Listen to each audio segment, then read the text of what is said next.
Okay, remember that they're changing my voice. There's a lot of pollution in the air recently. Sometimes it's just the general pollution. So I'm going to try to make this quickly. This is Proverbs 17, part 2. Let's start with verse 15. Acquitting the guilty and condemning the innocent, the Lord detests them both. So part of the reason why I'm right to explain things the way that I'm doing and the way that I have is because you have to condemn the guilty and acquit the innocent, not the other way around. That's why in Proverbs 17 it makes it crystal clear. It says, acquitting the guilty and condemning the innocent, the Lord detests them both. And so that also connects to Proverbs 17 verse 2. A prudent servant who will rule over a disgraceful son will share the inheritance as one of the family. So for people who are Jews, are you supposed to side with the disgraceful people who identify as chosen by God, or the prudent person who serves God?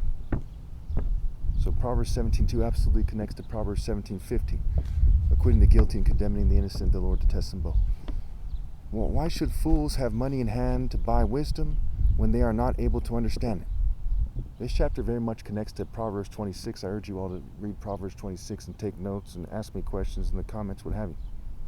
So it's basically saying that fools, right, people who are morally deficient, okay, only an idiot wouldn't put morality first, wouldn't put character first. By putting morals first, they're putting God first.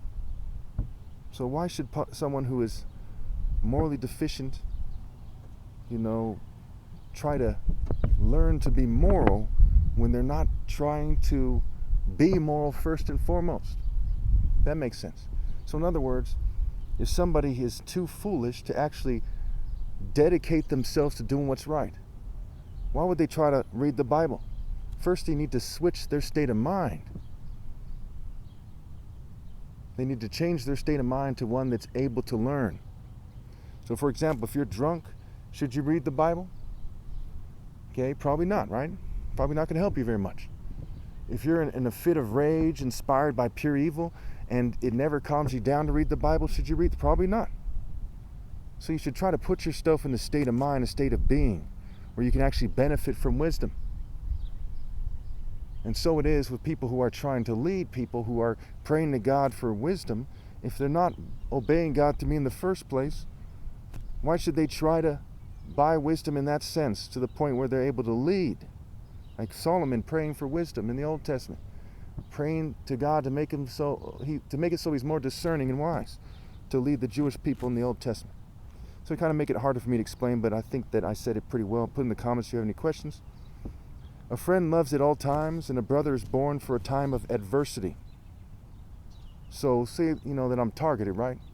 If people are really standing for God and Christ, then they would love me by taking my side at all times, right? A friend of God, a friend of Christ loves at all times.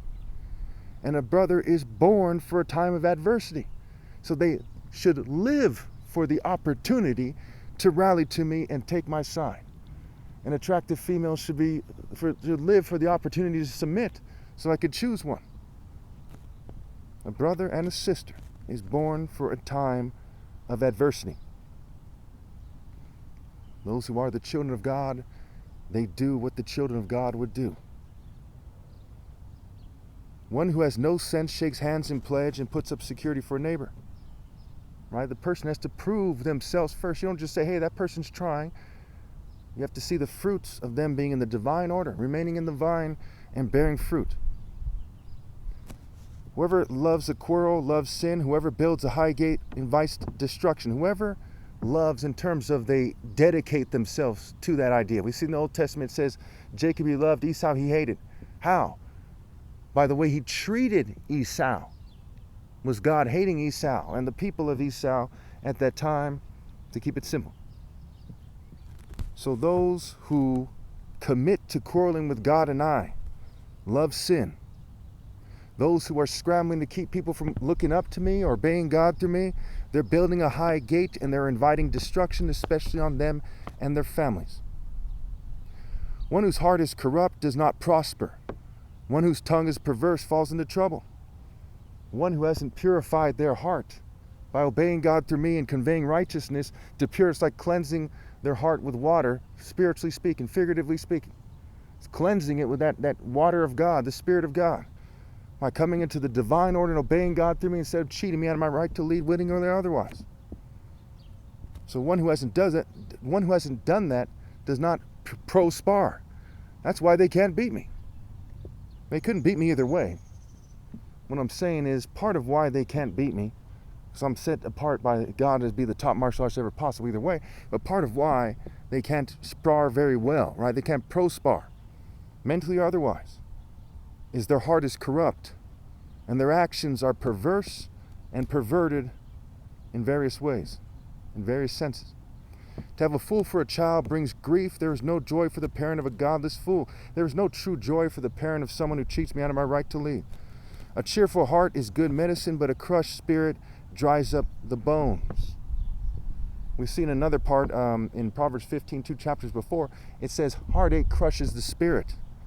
So heartache crushes the spirit in a sense, and a cheerful heart is good medicine, but a crushed spirit dries up the bones. So before a female decides who she should date based on her emotions, she should first look at it very carefully and say, are white, Jewish, and LGBT supremacists confusing them about who's more moral, about who's more appealing? They should first look in it and ask themselves, are white, Jewish, and LGBT supremacists, are token minorities, is the military, our intelligence agencies, our big corporations, the tech sector, are they, psychologists? Are they confusing them about who to date? And then they should ask themselves, is it moral to date that person? Because who should you give the good medicine to? Who should you help in regards to having a cheerful heart? Whose spirit should you crush? Christ? Now, it's not as simple as if someone's a good guy or someone's obeying God through me that you should immediately choose them. That's not the case. You should look very carefully. But when someone's Christ, you must, and I'm the last person who's going to be anointed ever, and I'm Jesus. But you must obey, or else you're waging war against the Spirit. Because a cheerful heart can be as a result of romance. It can be a result of seeing another person obeying God through me, right? The parable, of the prodigal son, right? The prodigal son is returned, whatever that's called, and so on and so forth. So the wicked accept bribes in secret to pervert the course of justice. Right on cue, right? They're making it hard for me to remember things at times, right? The wicked accept bribes in secret to pervert the course of justice. So there's such a thing as romantic justice. So they're perverts who pervert the course of romantic justice.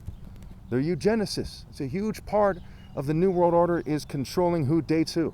Not just killing people for population control, but trying to control what types of people there are, and who dates who, and who feels like they're doing the right thing, and so on and so forth.